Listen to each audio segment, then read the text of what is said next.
In this video, I will start showing you how to start with template-driven Angular forms and explain to you what is happening under the hood when we import an appropriate Angular module.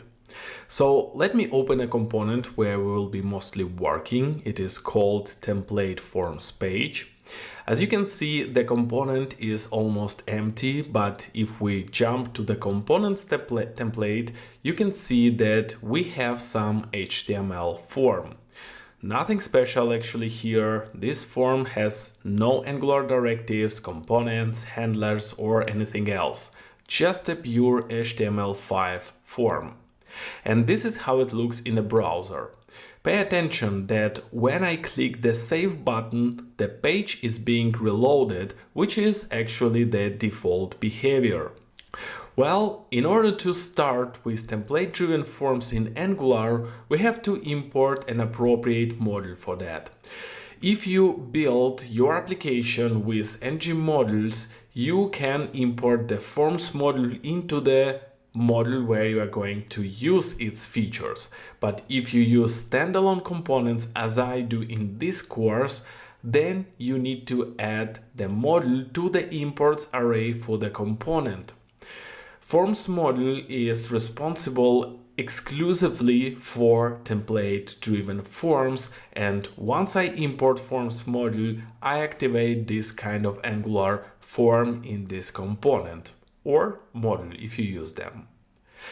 And now if I save this change and go to the browser, you will not see any visual changes. However, if you try to click the Save button one more time, you can see that the page isn't being reloaded anymore. So it turns out that some magic happened once we imported the forms module. But what happened exactly? Actually, this module exports some set of Angular directives, and some of them were automatically attached to our form. Now let me quickly prove my statement. In the browser console, I'm going to use an Angular utility that is available when you run your application in development mode, and this ng object provides a set of helper functions that you can use. And in my case, I need getDirectives method, which as an argument expects a reference to the HTML element which you are going to inspect. In our case, it is a form, so you can either use methods from the document object like getElement by tag name and then get the reference to the form this way, or you can use an element picker tool, and once you pick the element, the reference to this selected element will be available in a special variable in the console called $0. So now if I run this code, you can see that 3 directives reside on this node, namely ng noValidate, ng control status group, and ng form. It happened because of imported forms module, so if I remove it from imports and run the same command again, you can see that there are no directives anymore and the array is empty. So let me quickly revert this stuff. But how those directives were automatically applied? Shouldn't we add them manually in the template like that? Well, what I have done now is so-called attribute selector for a directive, but the truth is that the selector for the directive can be also the tag name or CSS selector, and in this case the directive might be applied kind of automatically. And this is exactly what happened in our scenario. Here you can see a source code of the ng form directive, one of the directives that were applied to our form. You can see this long selector that contains actually 3 selectors separated by a comma. The last 2 have no impact on our particular use case, but the first one is exactly the reason why the directive was automatically applied. Because look, it says attach the directive to the HTML tag form that has neither ng noForm attribute nor form group, which makes our form tag a valid selector. From it, we can also make a conclusion that if you want to make Angular ignore some particular form, you can just add an attribute ngNoForm to the form tag, and then that set of Angular form directives will not be applied, so the form will be kind of ignored. Obviously, it is not what I need, so I will revert it. Let's get back to the ngForm directive source code again. You can also see that the directive handles some native JavaScript events like submit and reset for the host element.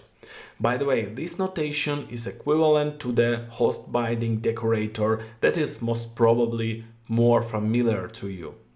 Here below you can see outputs, and again it is an equivalent notation to the normal component output decorator.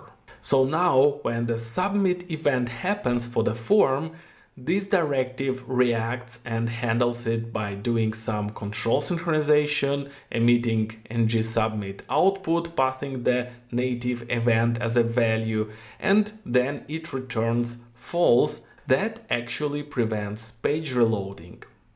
But yeah, all these implementation details are very interesting, but we should get back to the topic.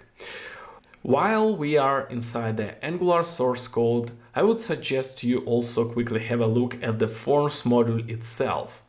Here you can see forms module and reactive forms module that we will cover in the separate section. So let's focus on the first one. If you are an experienced Angular developer, then nothing should surprise you. It is just a regular ng module that declares a set of directives assigned to the constant template-driven directives, and namely ngModule group, and ngForm directives are declared. All of them we will cover in this section. If we go back, you can see also the internal forms shared module, which exports a set of shared form directives. Those directives are common for reactive and template-driven forms. Some of them we will use in this course, and some of them are being used internally, like ngControlStatus group. By the way, if you remember, this directive was also the one that was attached to our form automatically. So now let's quickly recap what we have learned so far. In order to start using template-driven forms, we must import forms module. This module exports some set of Angular directives that are automatically applied to the form tag on the page, because those directives are using the tag name selector. To investigate what directives resides on the HTML element, we can use the getDirectives method from the global ng object. Both reactive and template-driven forms have a set of shared directives, but of course there are directives that belong specifically to some certain form type. I hope I was able to explain it clearly enough and you have a better understanding of what is going on under the hood.